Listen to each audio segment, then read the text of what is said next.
그렇다면 이제 당연히 보증부 대출 금리가 낮아야 되는데 모두의 말씀드린 대로 높습니다. 가상금리가 붙는다는 것은 이게 사실은 잘못된 관행이지요. 그 부분은 예를 들어서 100% 보증이 됐다 하는 그 부분에 대해서만은 추가 위험 등급이 없는 거 아닙니까? 국가 무슨 일 생기면 신용보증기금이 대신 갚아주겠다기 때문에 그렇다면 당연히 기준금리만 받아야 되는 것이고 그래야 되는 것인데 그렇지 않다는 걸 이제 모두의 말씀을 드렸고요. 그렇기 때문에 이것은 좀 잘못된 것이다. 자, 그럼 왜 뭐가 잘못됐느냐? 우선 1차적으로 이제 창구에서 직접 대출하는 은행이 어떻게 보면 부당하게 높은 금리를 받는 것이 이제 잘못된 관행이고 금융감독원은 사실 이런 잘못된 관행을 바로잡기 위해서 평소에 금융감독을 하는 거 아닙니까?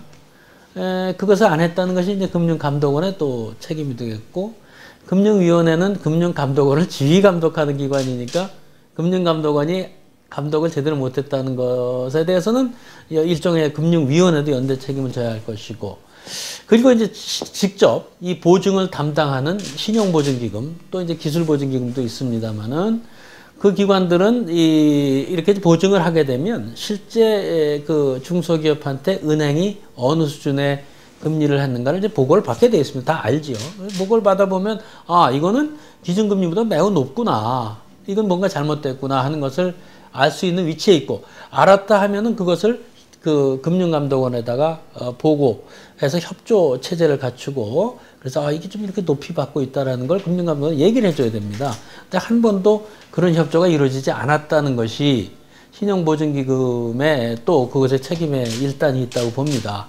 또 금융감독원 입장에서 보면은 우리도 뭐 특별히 그 감사를 따로 하지 않는 한 신용보증기금 같은 곳에서 이것을 이제 이런 현실이 있다는 걸 알려주지 않으면 자기는 모른다 뭐 이렇게 얘기할 수도 있거든요. 그래서 이 문제가 이제 아주 부당하게 전개되고 중소기업한테 불리하게 되어 있는 현실의 책임은 이와 같이 그 공공기관들이 다 조금씩은 다 책임의 그 공동 책임이라 할까요? 이제 그런 부담을 가지고 있다고 봅니다. 그래서 앞으로는 금융감독원은 당연히 감독을 철저히 해야 될 것이고 은행은 이런 부당한 관행을 하지 말아야 될 것이고 금융위원회는 또 금융감독원에 이렇게 잘하도록 해야 될 것이고 동시에 신용보증기금 같은 기관들은 기왕 그 기관들이 보증을 했기 때문에 그 보증의 결과 금리가 실제로 어떻게 움직이는가를 잘 모니터를 해가지고 이렇게 지금같이 부당한 일이 앞으로도 일어난다면 이제 그것을 고치도록 하는 그